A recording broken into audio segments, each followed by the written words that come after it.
পাকিস্তানের সন্ত্রাসের ইতিহাসের আজকে চতুর্থ এবং শেষ পর্ব।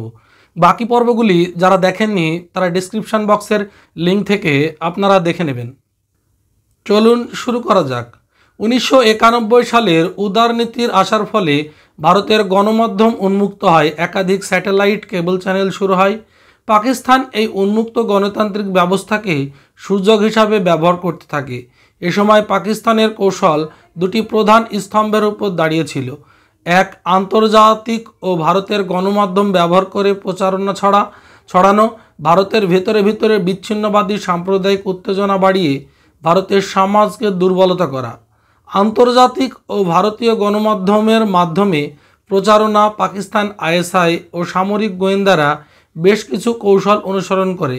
এদের মধ্যে উল্লেখযোগ্য ভুয়ো মানবাধিকার সংস্থা এনজিও জন্ম দেয়, যেমন Kashmiri human rights monitoring council for Kashmir ইত্যাদি নাম করে কিছু সংগঠন গড়ে তোলে। এদের মাধ্যমে আন্তর্জাতিক মহলে প্রচার করা হতো ভারতীয় সেনা কাশ্মীরে গণহত্যা চালাচ্ছে, মানবাধিকার লঙ্ঘন হচ্ছে। কাশ্মীর ইস্যুকে আন্তর্জাতিককরণের জন্য জাতিসংঘ ও অন্যান্য আন্তর্জাতিক ফোরামে নিয়মিত প্রচেষ্টা চালানো। উদাহরণস্বরূপ পাকিস্তান প্রতি বছর জাতিসংঘে কাশ্মীরে প্রশ্ন তুলত। মূলত অতি বাম রাজনীতিবিদদের সহায়তায় ভারতের অভ্যন্তরীণ রাজনীতিকে প্রভাবিত করার চেষ্টা চালিয়ে যায় পাকিস্তান। সংখ্যালঘু মুসলিম জনগোষ্ঠীর মধ্যে ভয় ও বিচ্ছিন্নবাদী মনোভাব উস্কে দিত।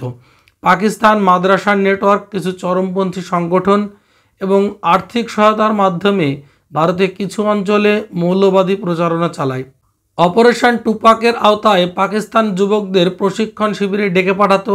আইএসআই তখন কাশ্মীর আন্দোলনে বছরে প্রায় 20 থেকে 25 মিলিয়ন মার্কিন ডলার ব্যয় করত বলে বিভিন্ন গোয়েন্দা রিপোর্টে উল্লেখ করা হয়। এই অর্থের ব্যবহার ছিল ভারতের মিডিয়া প্রচার চালানো, বিচ্ছিন্নবাদী নেতাদের ফান্ডিং আর মানবাধিকার সংস্থার ছদ্মবেশে আন্তর্জাতিক প্রচারণা। ভারতের এনজিওগুলির টাকার একটা বড় সোর্স ছিল পাকিস্তান বলা হয়ে থাকে। কেবলমাত্র 1995 থেকে 98 সালের মধ্যে আইএসআই অন্তত 30 থেকে 40টি ভারতীয় পত্রপত্রিকা ও মানবাধিকার এনজিওতে অনুপ্রবেশ করেছিল। তবে ভারতীয় স্থিতিশীল গণতান্ত্রিক কাঠামো ও একাত্মবোধ প্রশাসনিক নীতির কারণে পাকিস্তান আজও পুরোপুরি সফল হতে পারেনি। কাশ্মীর উপত্যকাতেও আইএসআইয়ের প্রচার সর্বস্ব বিচ্ছিন্নবাদ ধীরে ধীরে জনপ্রিয়তা হারাতে শুরু করে 1999 এর কার্গিল যুদ্ধের পরে। কিন্তু মাঝে মাঝে হামলা এখনও কাশ্মীরকে অশান্ত করার জন্য বজায় রেখেছে।